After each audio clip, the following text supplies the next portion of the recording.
ಆದಿತ್ಯಾಯ ವಿದ್ಮಹೇ ಭಾಸ್ಕರಾಯ ಧೀಮಹಿ ತನ್ನೋ ಸೂರ್ಯ ಪ್ರಚೋದಯಾತ್ 108 ಸಲ ಹೇಳಿ ಮುಗಿಸಿದ ಯಕ್ಷ.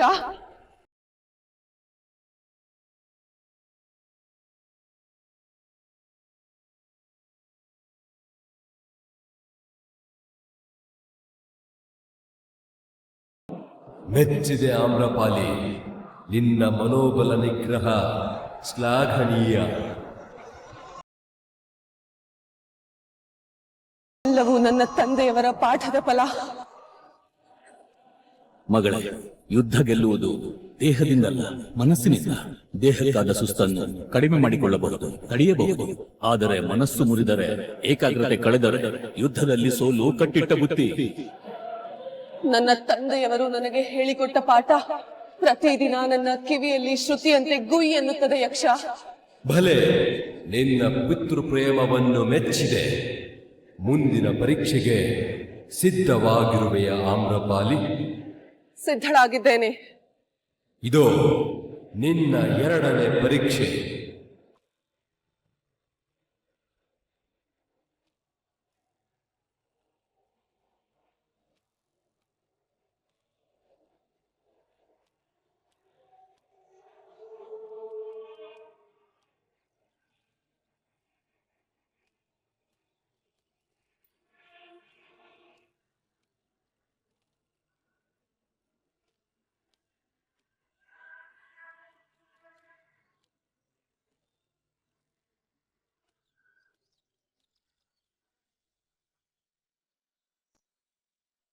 ರುದ್ರಶಿಲೆಯಿಂದ ಬಂದು 3ನೇ ದಿನಕ್ಕೆ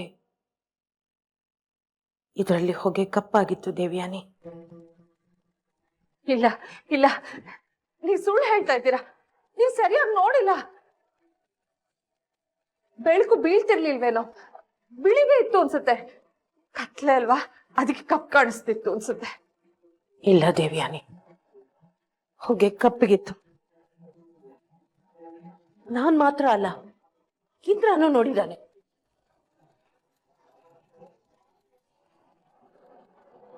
ಹೊಗೆ ಕಪ್ಪಾಗಿದೆ ಅಂದ್ರೆ ಏನರ್ಥ?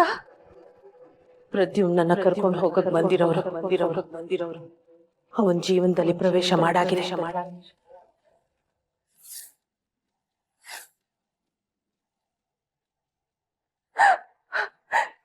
ಇಲ್ಲ, ಪ್ರದ್ಯುಮ್ನ ನನ್ ಮಗ.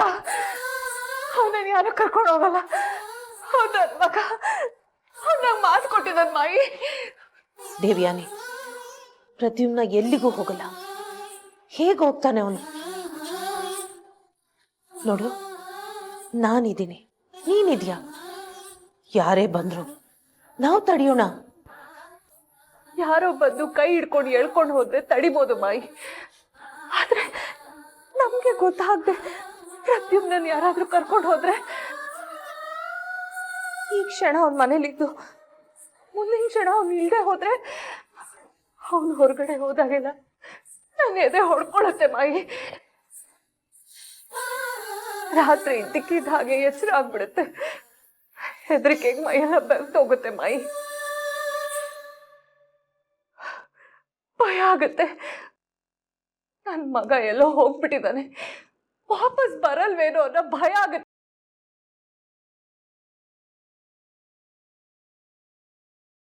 ನಿನ್ ಭಯ ನನಗೆ ಅರ್ಥ ಆಗುತ್ತೆ ದೇವ್ಯಾನಿ. ಈ ಪೂಜೆ, ಹೋಮ, ಉತ್ತರಾಧಿಕರಣ ಇದೆಲ್ಲ ಯಾಕೆ ಅಂತ ಅನ್ಕೊಂಡಿದ್ಯಾ ದೇವ್ಯಾನಿ? ಎಲ್ಲರಿಗೂ ಅನ್ಸಿರ್ಬೋದು, ಮಾ ಯಾಕಿಷ್ಟ ಆತ್ರ ಪಡ್ತಿದ್ದಾಳೆ, ಪ್ರದ್ಯುಮ್ನನ್ನು ಉಳಿಸ್ಕೊಳಕ್ಕೆ ಯಾಕಿಂತ ದಡ್ಡತನ ಮಾಡ್ತಿದ್ದಾಳೆ ಅಂತ. ಆದ್ರೆ ಏನ್ ಮಾಡ್ಲಿ ದೇವ್ಯಾನಿ, ಪ್ರದ್ಯುಮ್ನ ಇಲ್ದೇ ಇರೋ ಬದುಕನ್ನ ಒಂದು ಕ್ಷಣನೂ ಊಹೆ ಮಾಡ್ಕೊಳಕ್ಕಾಗಲ್ಲ.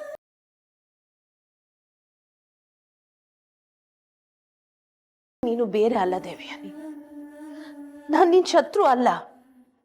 ಮನ್ಸಲ್ಲಿ ಏನಿದೆ ಹೇಳು. ಭಯ ಅನ್ನೋದು ಬೂದಿ ಕೆಳಗಡೆ ಇರೋ ಕೆಂಡದ ಹಾಗೆ.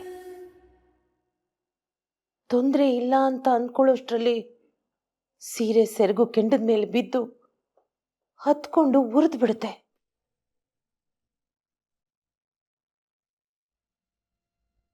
ಹೇಳು ದೇವ್ಯಾನಿ, ನಿನ್ ಮನ್ಸಲ್ಲಿ ಏನಿದೆ ಹೇಳು.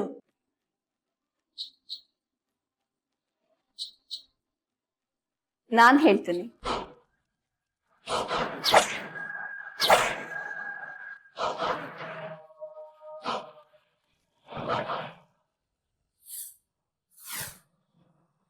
ಪ್ರತಿಯೊಂದು ಪ್ರಶ್ನೆಗೂ ಸಾವಿರಾರು ಉತ್ತರಗಳಿವೆ, ಆದರೆ ಸರಿ ಉತ್ತರ ಒಂದೇ ಇರುವುದು. ಹಾಗೆ ಇಲ್ಲಿ ಸಾವಿರಾರು ಕೀಲಿಕೈಗಳು ಹಾರಾಡುತ್ತಿವೆ, ಆದರೆ ಅಲ್ಲಿ ದೂರದಲ್ಲಿ ಕಾಣುತ್ತಿರುವ ಬೀಗ ತೆಗೆಯಲು ಇರುವುದು ಒಂದೇ ಕೀಲಿಕೈ. ಇಲ್ಲಿರುವ ಸಾವಿರಾರು ಕೀಲಿಗಳಲ್ಲಿ ಯಾವುದು ಸರಿಯಾದ ಕೀಲಿ ಎಂದು ಗೊತ್ತಾಗುವುದು ಹೇಗೆ? ಅದೇ ಪರೀಕ್ಷೆ ಗಂಧರ್ವ ಕನ್ಯೆ. ಈ ಪರೀಕ್ಷೆ ನಿನ್ನ ಬುದ್ಧಿಮತೆಯನ್ನು ಪರೀಕ್ಷೆ ಮಾಡುತ್ತದೆ. ಸರಿಯಾಗಿ ಬುದ್ಧಿ ಉಪಯೋಗಿಸಿ ಸರಿಯಾದ ಕೀಲಿ ಹುಡುಕಿದ್ದೆಯಾದರೆ ಇಲ್ಲಿಂದ ಮುಂದಕ್ಕೆ ಹೋಗುತ್ತೀಯ. ತಪ್ಪು ಕೀಲಿಕೈ ನಿನ್ನ ಕೈ ಸೇರಿದ್ದೆ ಆದರೆ ಪ್ರಾಣದ ಬೆಲೆ ತೆರಬೇಕಾದರೂ ತೆರಬೇಕಾದೀತು. ಪ್ರಾಣದ ಬೆಲೆಯೇ? ಏನು ಹಾಗಂದರೆ ಯಕ್ಷರಾಜ? ಮಾತಾಡುವ ಸಮಯ ಮುಗಿಯಿತು. ಕೀಲಿಕೈ ಹುಡುಕುವುದನ್ನು ಶುರು ಮಾಡು.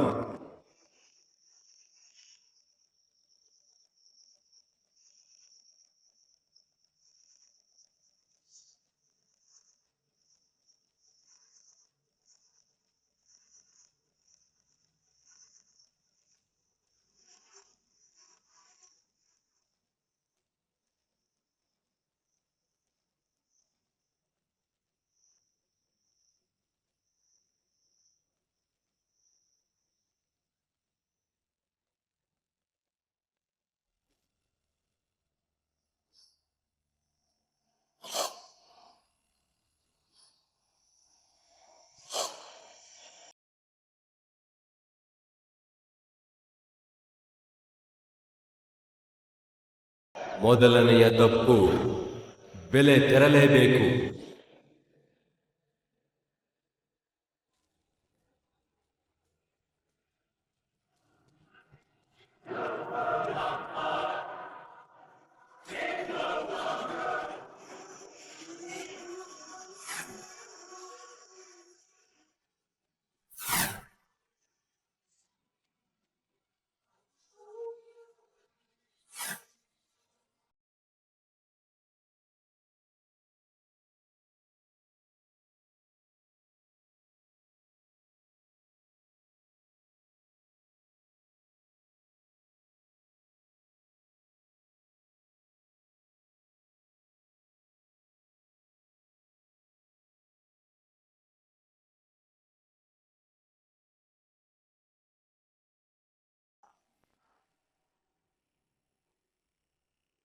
ಅದಕ್ಕೆ ಮುಚ್ಚಿರ್ತಿರೋ ವಿಷಯ ನಾನು ಹೇಳ್ತೀನಿ ಮಾಯಿ.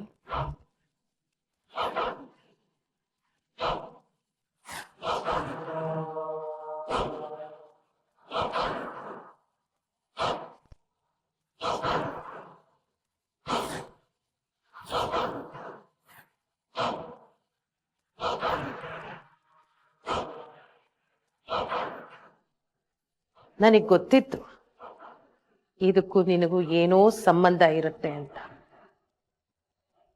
ಹೊರೆ ಇದ್ದ ಮೇಲೆ ಹಾವು ಪಕ್ಕದಲ್ಲೇ ಹರಿತಾ ಇದೆ ಅಂತ ತಾನೇ ಅರ್ಥ. ಹೇಳು, ಏನ್ ನೀವಿಬ್ರು ಮುಚ್ಚಿಡ್ತಾ ಇರೋದು? ನಾನು ಅದಕ್ಕೆ ಬ್ಲ್ಯಾಕ್ ಮೇಲ್ ಮಾಡಿ ಮದ್ವೆಗೆ ಒಪ್ಪಿಸ್ದೆ.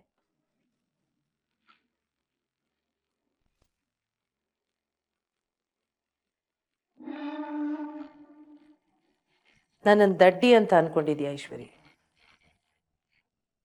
ಯಾವತ್ತು ದೇವ್ಯಾನಿ ಬಂದು ಪ್ರದ್ಯುಮ್ನನ್ನ ಈಶ್ವರಿ ಮಗಳಿಗೆ ಕೊಟ್ಟು ಮದುವೆ ಮಾಡ್ತೀನಿ ಅಂತ ಹೇಳಿದ್ಲೋ ಆವತ್ತೇ ಅವಳು ಕೈ ತಿರ್ಚಿದೀಯ ಅಂತ ನನಗೆ ಗೊತ್ತಾಯ್ತು. ಯಾರಿಗೂ ಗೊತ್ತಿಲ್ಲದೆ ಇರೋ ವಿಷಯ ಏನೂ ಅಲ್ಲ ಈಶ್ವರಿ.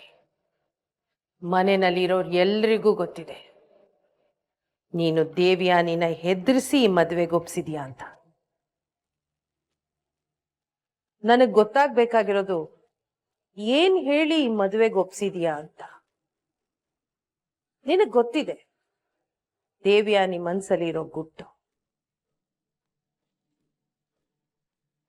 ಅದನ್ನೇ ಇಟ್ಕೊಂಡು ಈ ಮದುವೆಗೆ ಒಪ್ಸಿದ್ಯಾ ಅಲ್ಲ? ಹೇಳು, ಏನಾ ಗುಟ್ಟು? ಹೇಳ್ತೀನಿ ಮಾಯಿ, ಹೇಳ್ಬೇಕು ಅಂತಾನೆ ಬಂದೆ. ಅಷ್ಟ್ರಲ್ಲಿ ಅತ್ತಿಗೆ ಇಲ್ಲಿ ಬಂದಿದ್ರು. ಎಲ್ರೂ ಇಲ್ಲೇ ಇರೋದು ಒಳ್ಳೇದೇ ಆಯ್ತು. ಇವತ್ತಿಗೆ ಈ ಮನೇಲಿ ಸುಳ್ಳೆಲ್ಲ ಮುಗ್ದು ಹೋಗ್ಲಿ.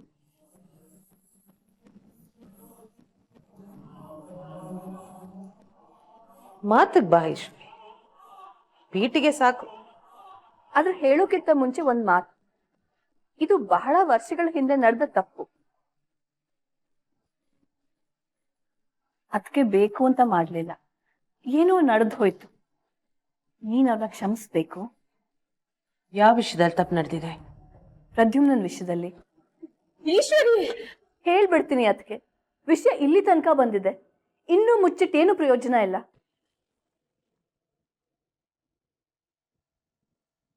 ಮಾಯಿ, ಪ್ರದ್ಯುಮ್ನ ಅಲ್ಪಾಯುಷಿ ಅಲ್ಲ.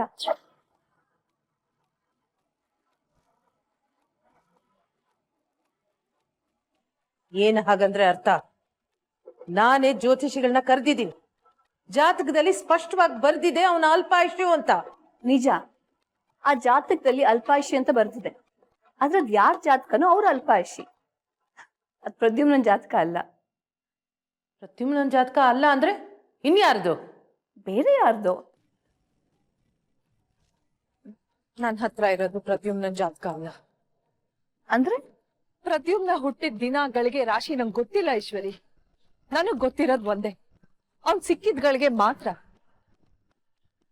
ಪರವಾಗಿಲ್ಲ, ಅದಕ್ಕೆ ಇರೋ ಜಾತಕನೇ ಕೊಡಿ, ನಾನ್ ವ್ಯವಸ್ಥೆ ಮಾಡ್ತೀನಿ. ಹಾಗಲ್ಲ ಈಶ್ವರಿ, ನನ್ನ ಹತ್ರ ಇರೋದು ಹುಟ್ಟಿದ ದಿನನೇ ಸತ್ತು ಹೋಯ್ತಲ್ಲ ಆ ಮಗು ಜಾತಕ.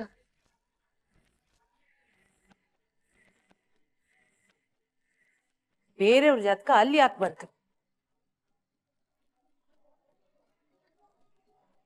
ಪ್ರದ್ಯುಮ್ನನ್ ಜಾತಕ ಎಲ್ಲಿದೆ? ಮಾಯಿ, ಇಷ್ಟು ವರ್ಷ ಅದಕ್ಕೆ ಮುಚ್ಚಿದ ಸತ್ಯ ಇದೆ.